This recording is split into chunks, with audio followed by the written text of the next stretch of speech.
It's story time, boys and girls. I'm going to tell you a little bit about me and what's happened to me recently. I got hired as a contributing writer to CBR Comic Book Resource as a freelance writer. I got to tell you, it's a weird feeling. I can't say it's been one of my lifelong goals to write for CBR. I mean, because I'm 45 and CBR hasn't been around as that long. I don't know how many years CBR has been around. It's been a long time, but certainly not 45 years. But it's been a long time, and I can't say that. I grew up. I guess internet-wise, I grew up going to CBR. Newsarama, CBR. Those were always the big ones, and I don't. It's weird. It's definitely a weird feeling. I guess over the last couple years, I've really come to realize what I want to do, who I am, and what I want to do. I'm not a comic book writer. I'm not an artist. Over the years, I guess after college, I got into my head that I wanted to be involved with comics, and this is like the early '90s, where there's really no internet to speak of, so there's no real connection to artists. I live in Pennsylvania. It's a short way from New York, but I've always been a writer. I mean, I write, man. It's who I am, and words are mine. I love words. I don't speak them very well, but I write them well. That is my gift. One of my gifts. And I've known this for a long time. Since high school that I've known that I can write. And the thing, love of comics has always been there since I was a little kid. I got a subscription to Superman comics and all this other stuff. And then as you go into your teenage years into high school, you put childish things aside, and music became part of my life. And, I love music as well.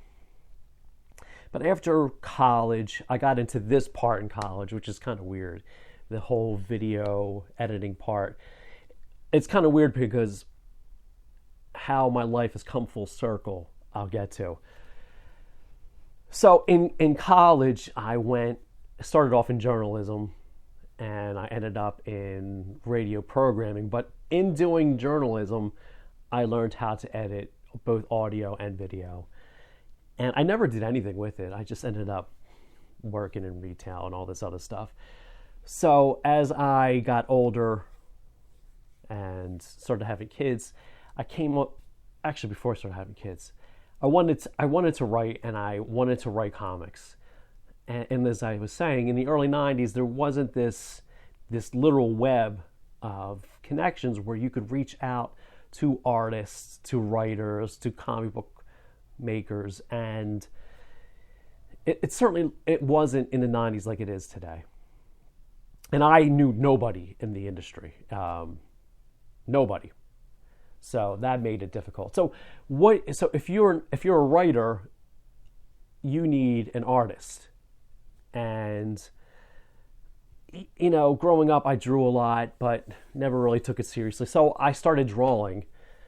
I taught myself to draw throughout the 90s, and I never really enjoyed it. I mean, I guess I'm okay. I don't really know. I'm in a long sort of way. I'm trying to give you a little bit of history, but tie this all together. And I mean, years I practiced drawing, and the writing was always there. But I realized as I started having kids that I didn't want to be an artist. Art just does not flow from me as well as writing does. And now we're talking internet time, and actually before we even get to internet time, Wizard magazine through the 90s. I loved Wizard. I loved the tone of it. It was all about comics. It was really just about, I loved getting that magazine every month. And then later, when Toy Fair came out, it was a toy version from the makers of Wizard. That was right down my power alley. I mean, you're talking action figures and the snarkiness of the book. It was a great magazine. Both magazines were really, I really dug those magazines. And then the internet really comes into form and Wizard falls apart.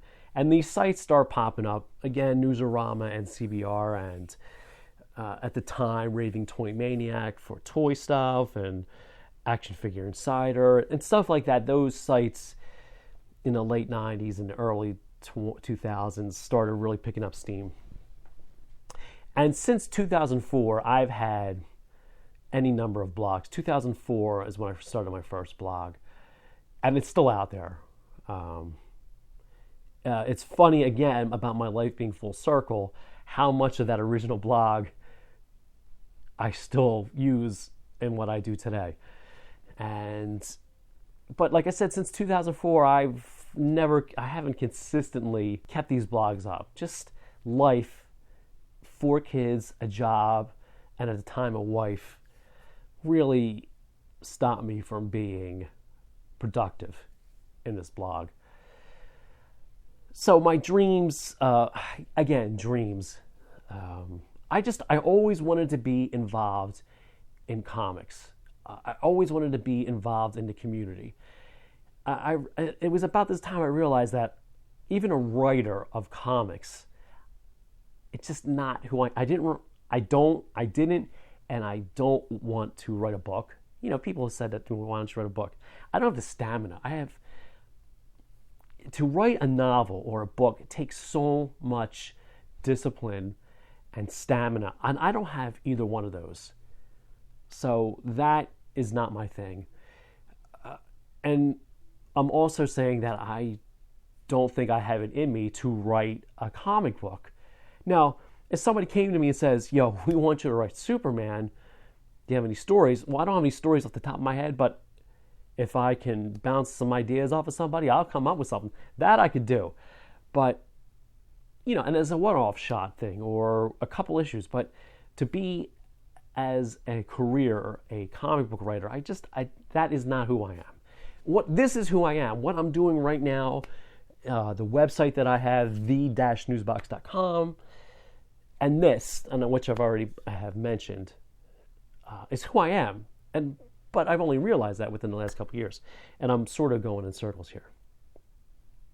So you go to these sites, and again, kind of backtracking just a little bit, going to the late 90s, some of those magazines beside Wizard and Toy Fair were like Tomart's Guide for Action Figures, and I believe there was Lee's Toy and something like that, and I loved getting those magazines. First of all, I love magazines. I just love getting that, and catalogs. Just having that magazine and flipping through and the pictures and the in-depth of the stories. I could read magazines all day. I'm not into newspapers, but magazines, man, they were always where it's at. And I remember picking up these magazines and like from Toy Fair, like the Toy Fair in New York, and going through them and saying to my friend, man, it'd be awesome to go to Toy Fair and take these pictures. And slowly over the last couple of years, this is what my life has become. I've gone to Toy Fair 3 or 4 years now, and I am taking pictures, and now it's awesome because I have my own site where I'm putting up these pictures, and you just over these years, you know, I realized this is what I want to do. Like I want to talk about this stuff. I don't necessarily want to make that stuff, and believe me, I am people that can create art I admire to no end, that can draw, take a blank sheet of paper, because I could copy somebody else's work, but to create my own always was painful for me. And to watch sculptors sculpt, just always, it's just, I don't have that in me. But what I do have in me is to talk about this shit. And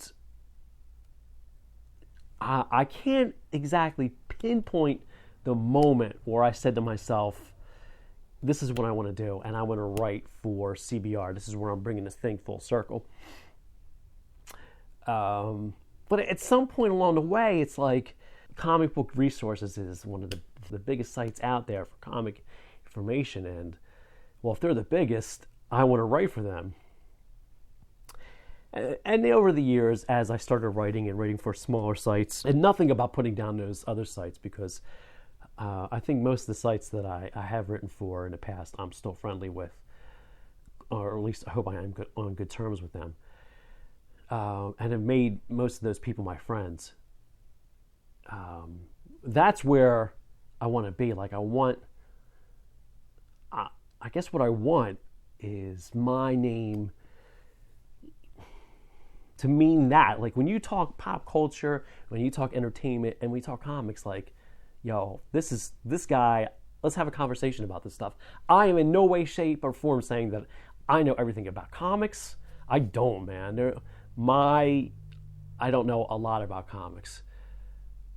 But let's talk about it, man. I love talking about it. I love talking about the figures. I love doing the show. I love writing about it. It's fucking awesome. It's doing this show. It's a pain in my ass. Not many people view it, but it's fucking awesome. And interacting with people on the internet is let's just talk about this shit. You don't have to agree with me, and listen, I'm an idiot. I'll be the first to admit it. My opinion means nothing in the grand scheme of things. But let's talk about this shit. It's awesome. Let's talk about this. Let's be positive. You have your opinion. I have my opinion. Who the hell knows who's right? Let's talk about it, but not dig at each other. But that's the story for another day. So, getting back to Comic Book Resources, you know, if I'm going to do this, and the other thing that I have, I guess, tossed around in my head is, who am I in all this? Am I just this, like the Newsbox and Jesse and Your Friendly Neighborhood J-Man, or do I want to write for an organization and be part of that organization? And ultimately, this is who I am, and I just want to be affiliated with comics and stuff. And just writing for CBR is just fucking awesome. It just means that, and I have, over the last 5 years, man, I have worked my ass off. Not, progressively. Like, when I started it back in 2011, I started the Fodderly blog, website, whatever, and I was talking. It's been a character arc. I have been living my own character arc the last 5 years. And as time has progressed, I have been working more and more. And I'm not bitching about that, but man, it is fucking awesome to see that it's recognized, that the work that I've put out there is recognized in the community, that it's worth reading or worth being involved with. So while writing for CBR has, again, not a lifelong goal, it has been a long time goal of mine to do this. It's vindicated is not the right word for how I feel, but I don't know what the word is. Legitimate. I definitely feel legitimate now, or somewhat legitimate. And the thing is, now that I've reached this goal, it's like, okay. I mean, hopefully they'll keep me on for forever, or for as long as we both, get something out of this deal. But, like, it wasn't like, wow, it wasn't lights and pigeons and all that. It was just like, yeah. I don't know what my point is. So, long story short, I am writing, unbelievably, for Comic Book Resources. My first article hit a few days ago. It got torn up in the comics section. What are you gonna do? It should be expected, and I didn't read most of them because I have a fragile ego. But yeah, fucking CBR, man. God damn. I don't know. I don't know what the point to all this was. I just wanted to let you guys know that I'm writing for comic book resources, and you should go to those. Every time I post an article, you should go and you should read it. And you should retweet it, reshare it as much as you can. And the other thing you should do is you should subscribe to this goddamn channel already!